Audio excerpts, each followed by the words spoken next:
Testigos del amor de Dios. Dispuestos a escuchar y encarnar la palabra del Señor, perseverantes y anclados en las promesas del cielo, convencidos que Jesús es el camino, la verdad y la vida, y todo lo demás son callejones sin salida. Testigos, el sí de valientes a Dios, ayer, hoy y siempre.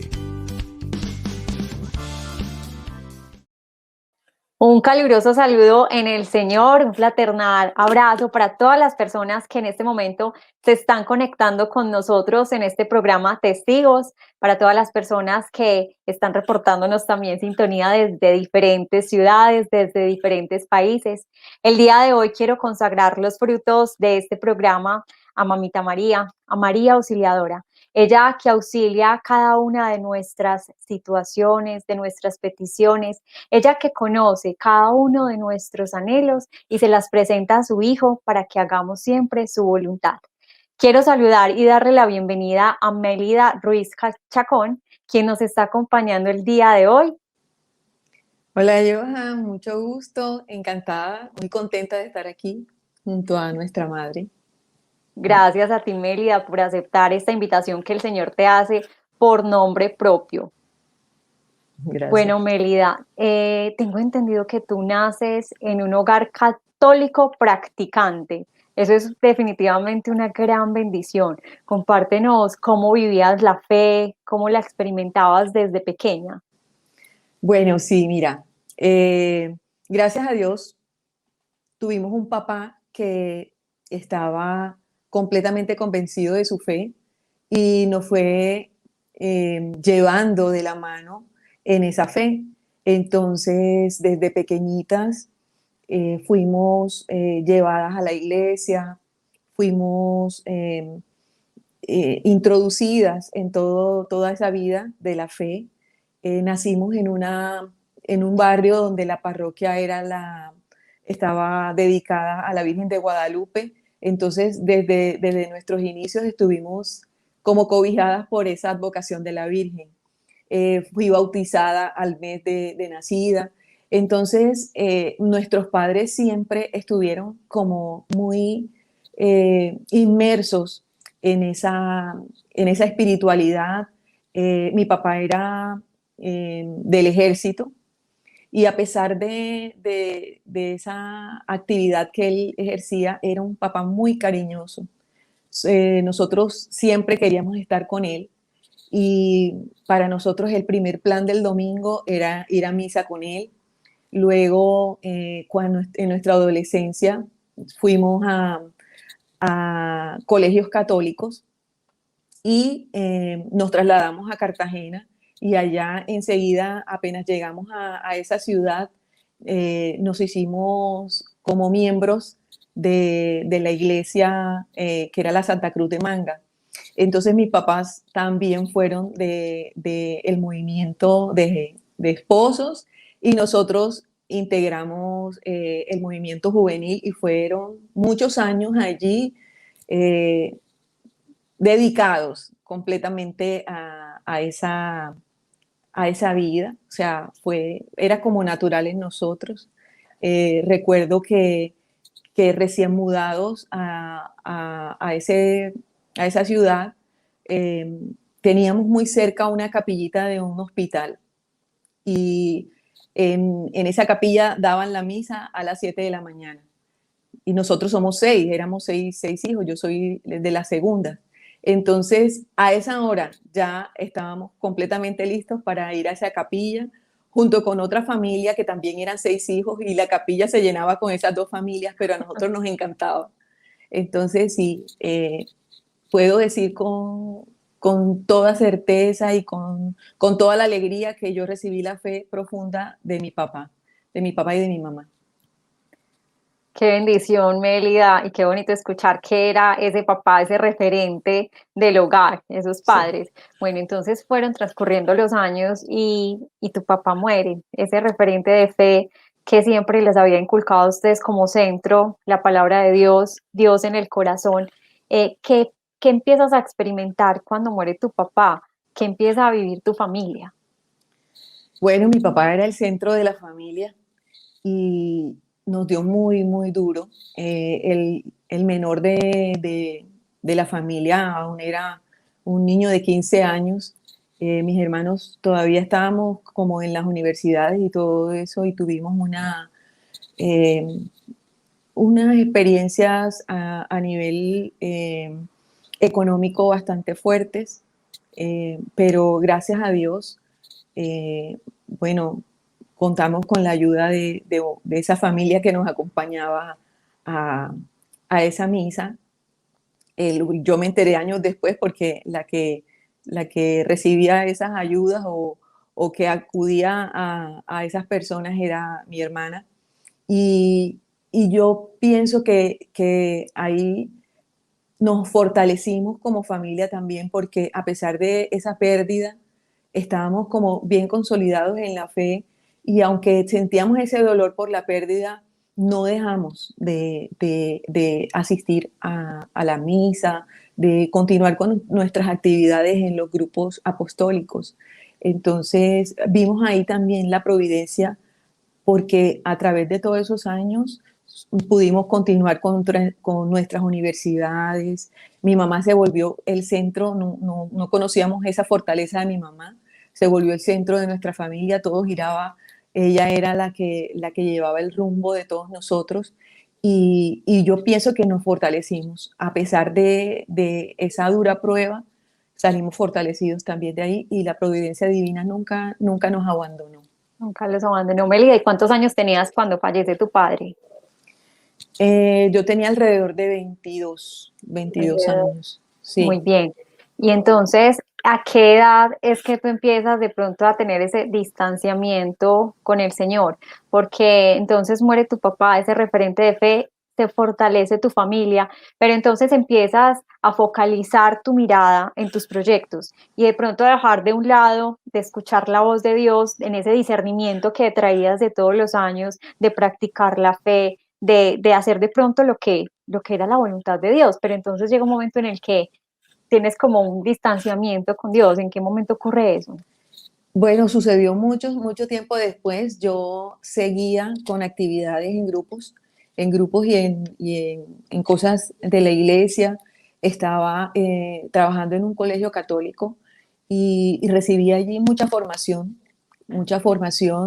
Incluso cada semestre iba a retiros espirituales. Pero llegó a mi corazón como ese deseo de formar una familia. Y ya mis hermanas, la mayor y mi hermana, tengo una hermana Mella, ya estaban casadas, ya tenían hijos. Entonces yo tenía ese deseo en el corazón. Y a pesar de que las personas veían en mí una vocación, para entregarle mi vida al Señor, yo tenía ese deseo, ¿verdad? Y aquí es cuando entra en la oración que tú pones por encima tus deseos de lo que quiere la divina voluntad sobre tu vida. Entonces,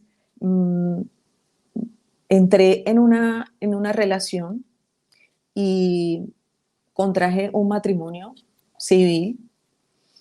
Estaba plenamente consciente de que ese no era el camino y varias personas de mi familia y personas muy allegadas a mí me dijeron que me estaba equivocando, pero yo confiaba en la persona y que pronto nos podíamos casar por la iglesia.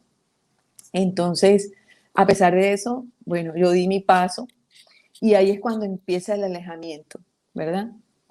Y esos años que pasaron yo con la ilusión de formar la familia, me fueron sumiendo como en un vacío. Yo era plenamente consciente de que ese no era el camino porque mis hermanas se habían casado por lo católico, habían recibido la bendición.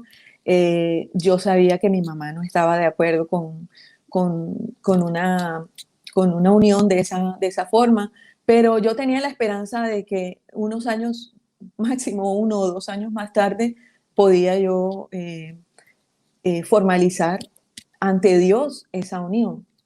Bueno, fueron pasando los años y no se dio. no se dio. Entonces, en todos esos años, yo seguía yendo a las Eucaristías, pero ya no era tanto la entrega y el servicio. Me retiré de todo porque me trasladé para acá, para Barranquilla.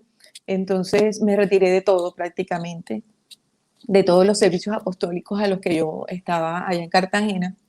Y a través de los años me fui sumiendo como en ese vacío y en ese dolor porque no comulgaba.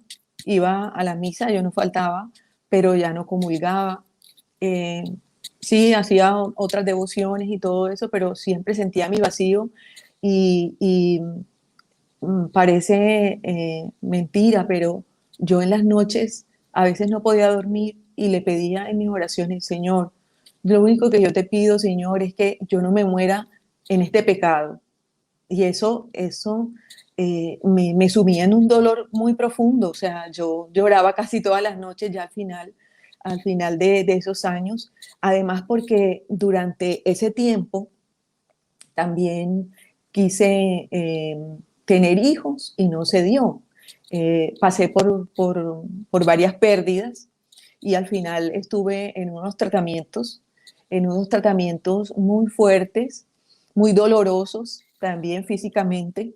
Y el último tratamiento yo supe que ya hasta ahí, o sea, esa era como la última vez que yo podía eh, eh, tratar de querer, o sea, de tratar de encargar un bebé.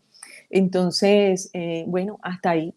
Eso fue alrededor de, o sea, estuve en esa unión 18 años, 18 años y no se dio. Entonces ahí estuve como alejada del Señor, sobre todo porque asistía a la misa, pero no recibía su cuerpo y su sangre.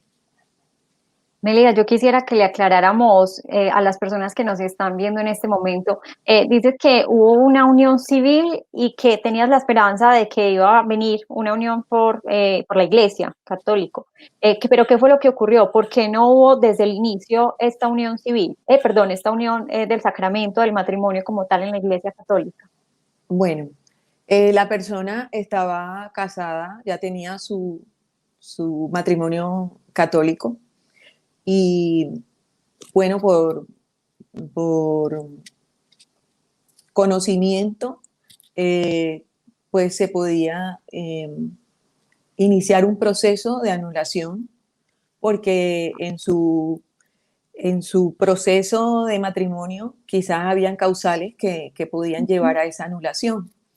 Pero bueno, esta persona daba largo, eh, no le veía yo el interés y eso también me sumía a mí en un profundo dolor porque yo quería eso, ¿verdad? Y ya unos años más tarde, esta persona se enfrenta también a unos problemas y decide buscar una ayuda, pero en otra iglesia. Entonces, decide ir a un culto, ¿ya? Y encontró allí de pronto personas y lo que estaba buscando, no sé, pero yo le decía, bueno, acá también, o sea, porque si es el mismo Dios, puedes buscarlo acá. Entonces, no sé, él se metió, bueno, se hizo miembro de esa iglesia de hermanos separados, hermanos esperados por nosotros. Y, y luego cuando constantemente le reclamaba, porque yo ya no podía vivir así, o sea, era un vacío muy, muy fuerte, le dije, bueno, ¿vas a hacer eso o no lo vas a hacer? Y la persona pues me manifestó que ya él no creía, o sea, que él no creía que él estaba en un pecado, que él era necesario que rehiciera su vida y que no veía él la necesidad de ese sacramento, porque en esa iglesia, bueno, en ese culto, los sacramentos no tienen la validez Vale. o la importancia para nosotros. Entonces ahí ya hubo un punto de quiebre fuerte porque ya yo venía muchos años, o sea, esperando eso, y cuando me enfrento a esta realidad, yo digo, no puedo continuar así. Entonces, ahí en ese punto de quiebre, yo fui a mi iglesia aquí, a mi barrio, y empecé a buscar grupos de oración. Yo dije, yo voy a hacer lo que antes, o sea, cómo era mi vida antes cerca del Señor. Yo no puedo seguir lejos del Señor, o sea, no puedo seguir así. Entonces fui a la iglesia, me hice miembro del grupo de oración, orábamos por él, mucho, mucho, mucho por él, por la familia, por todo. Y, y bueno, llegó esa decisión mía que concertada con él, porque yo pues les puse todo lo que yo pensaba y que quería hacer la voluntad del Señor, y decidí en salir de esa relación, y Dios me fue mostrando unas gracias increíbles, y sentía yo mucha paz, que mi vida podía ser así, o sea, no necesitaba de una persona, de un hogar, así como el que yo había soñado y no lo pude tener, que él me podía bastar, o sea, que la entrega y el servicio al Señor era, era todo, Suficiente. sí, era suficiente.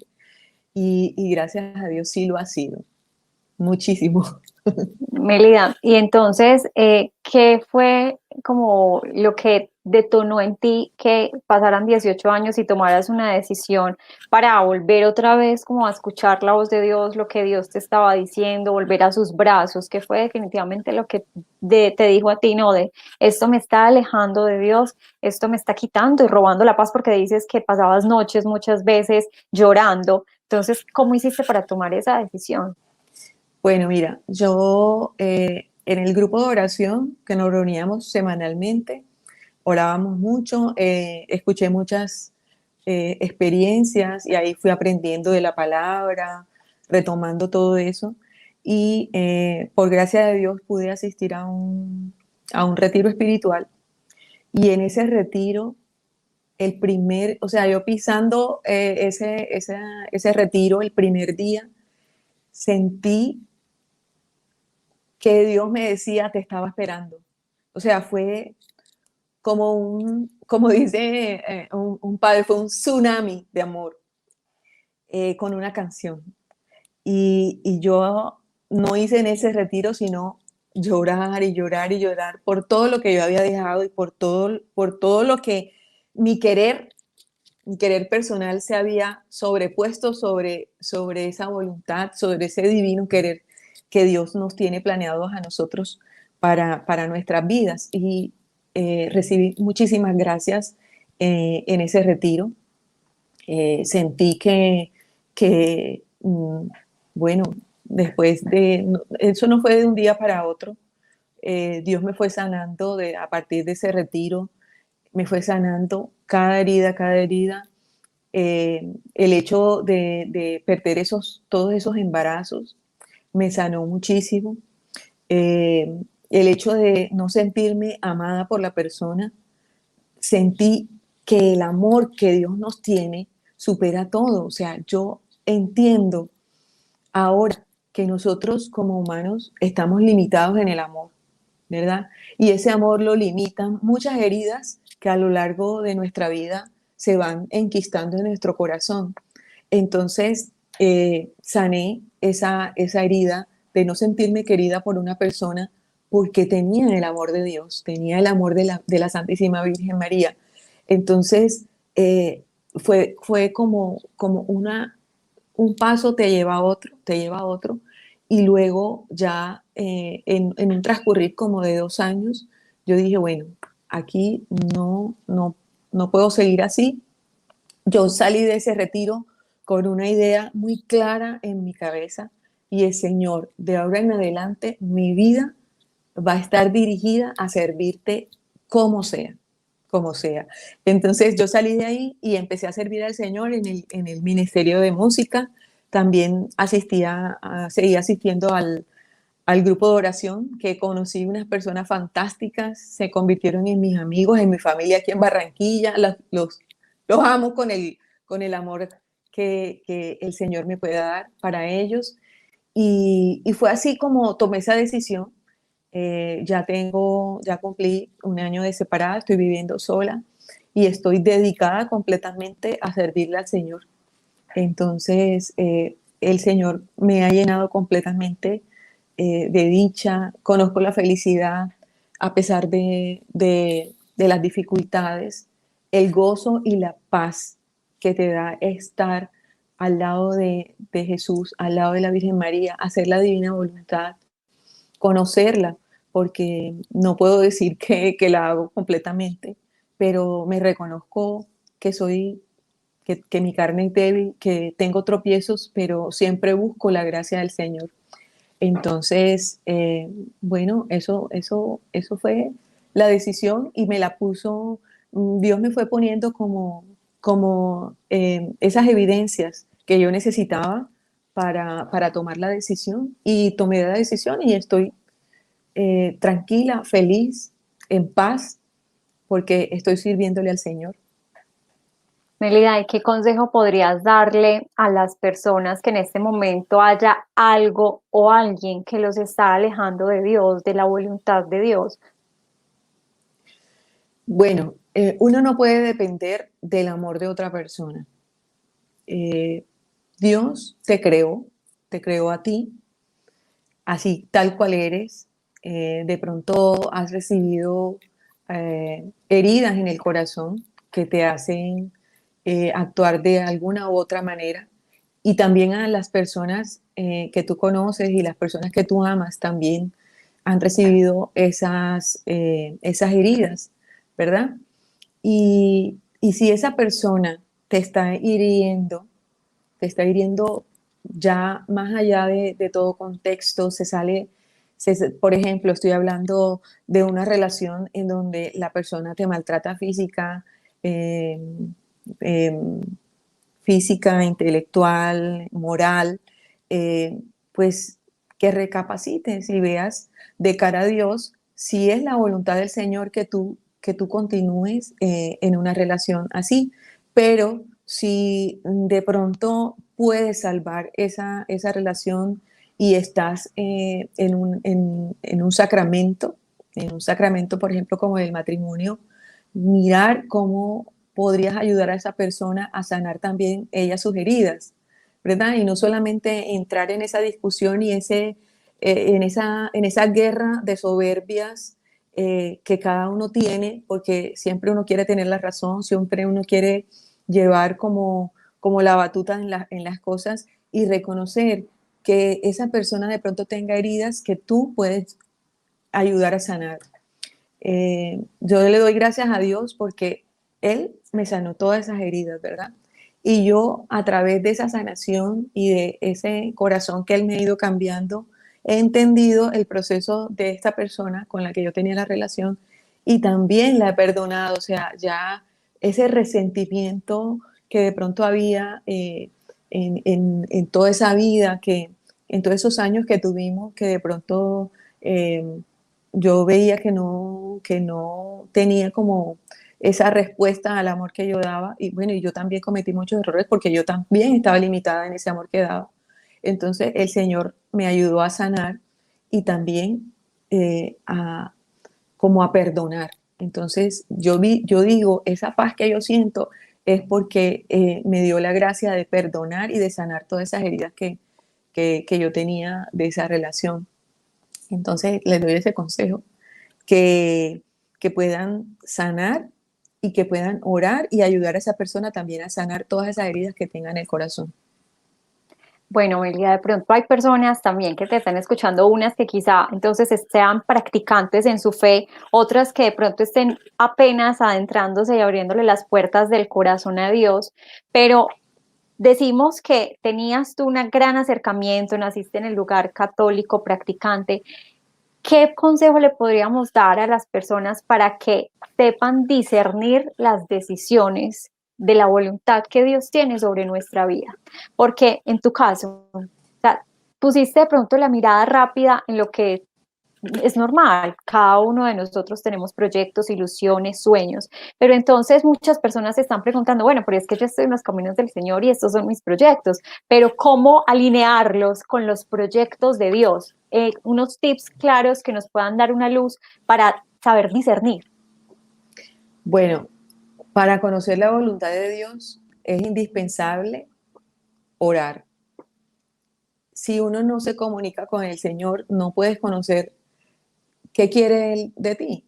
Entonces, no solamente basta con ir a la misa, no solamente basta de pronto con una devoción, bueno, el rosario a la Santísima Virgen, tú puedes meditar la vida de Jesús, pero hace falta la intimidad con el Señor.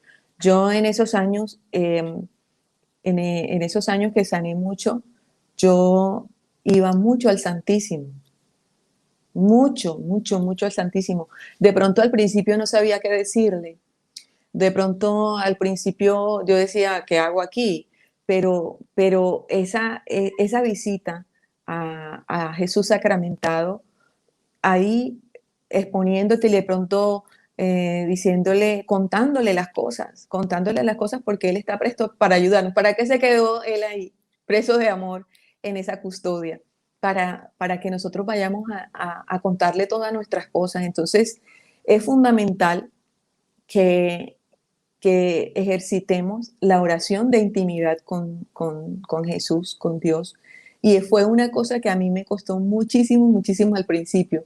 Cuando yo estaba en el grupo de oración, yo les decía, pero es que no sé qué hacer, pero es que no sé qué hacer. Y la persona que dirigía el grupo y otro compañero decía, la oración, la oración. Y es algo que cuesta, pero si vas, por ejemplo, si tienes la oportunidad de ir al Santísimo y buscarlo en esa oración, de pronto una lectura del Evangelio, sí, o sea, buscarlo de esa manera, de esa intimar con Él, contarle tus cosas y que Él de alguna manera se va a manifestar en una palabra, en una persona y que esa decisión que tú tomes te dé paz. Porque si es una decisión que tomas pero que no te da paz, obviamente ahí no está la palabra del Señor, no te está ayudando. Muy bien, entonces sería el primero, orar. Y la Orar, segunda, después de orar, que esas decisiones nos den paz, paz. o sea, tener Ujú. paz y tranquilidad en el corazón. Y yo me atrevo también de pronto entonces a dar una tercera que sería la obediencia. No sé, porque si de Claro, pronto estamos escuchando a Dios y nos regala esa paz, es entonces tener la valentía de dar el paso y obedecer a lo que el Señor nos está diciendo, porque Él es el camino, la verdad y la vida, y pues así Él es. no se equivoca. Bueno, Melida, yo definitivamente veo que durante mucho tiempo, desde tu niñez, viste a ese Padre misericordioso, acompañado también de ese Padre terrenal, como ese referente de fe, y pasaste a un tiempo a confiar en las promesas del hombre, que es como muchas veces nosotros quizá hacemos, confiar Ay, en total. lo que en el trabajo nos dicen, en lo que nuestra propia familia muchas veces nos dice. Entonces, vamos a confiar más es en las promesas de Dios y por eso en este momento, antes de que terminemos este espacio, yo quiero compartirte una promesa de parte de Dios, esas que no tienen fecha de vencimiento, esas que definitivamente se cumplen porque es el único capaz de cumplir lo que promete, porque es el único capaz de regalarnos esa paz de la que tú hablas. Entonces, quiero tomarla en este momento de este espacio. Dice así, Salmo 27:14. Ten confianza en el Señor. Ten valor, no te desanimes. Sí, ten confianza en el Señor. Voy a repetirla.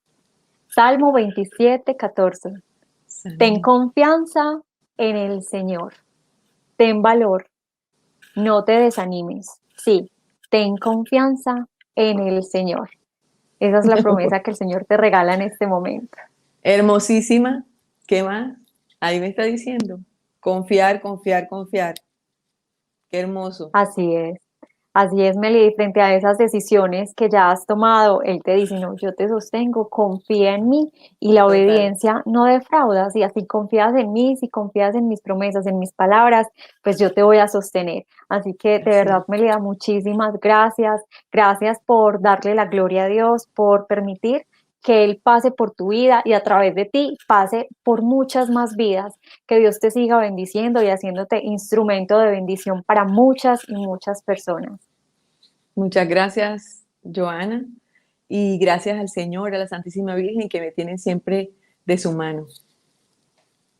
Dios te bendiga y a ustedes, familia de Amén Comunicaciones, los invitamos entonces a que se contacten con nosotros a través del correo electrónico testigosamen@gmail.com y allí nos compartan también el paso del Señor por sus vidas. Dios los bendiga y nos vemos entonces en una próxima oportunidad.